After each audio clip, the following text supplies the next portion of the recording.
praying to stop the violence in Belarus. Sergei Milyanets felt firsthand what government forces are capable of.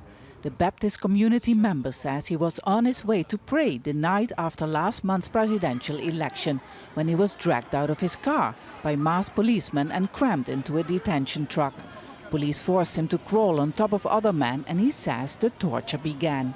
I told them again and again, I just came here to pray. I'm a religious person, but every time I gave this answer, they gave me an electric shock.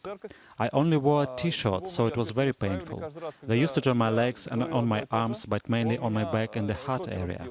The most scary moment was when I understood that I was in a zone without any laws. This was a place with no rules except the rule of force. They could do whatever they wanted.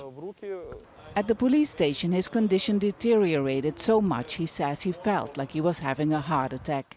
Police called an ambulance and hospital doctors stabilized his condition.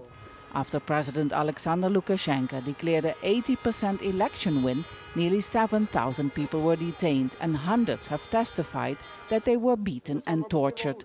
Many suffered brain injuries, organ damage and fractures. Meeting in Geneva, the United Nations Human Rights Council condemned the Belarus government for the alleged abuses and says it's monitoring the situation closely. But Sergei Milyanets doesn't believe anything will change.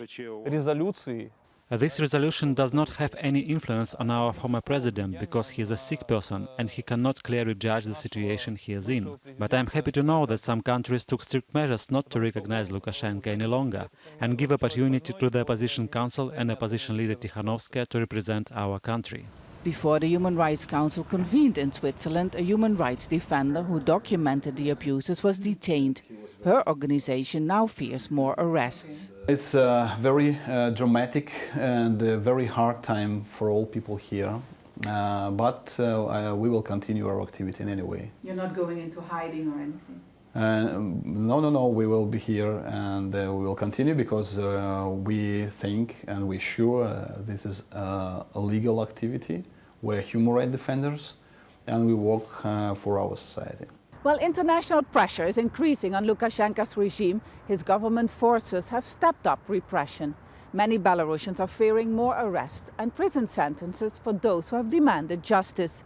While Lukashenko is increasingly isolated by other countries, his troops have accelerated their campaign of fear and terror at home. Despite the violence, Sergei Milyanets believes that the people of Belarus will win, even though he fears the road to victory will be a bitter and difficult one. Vaessen, Al Jazeera, Minsk.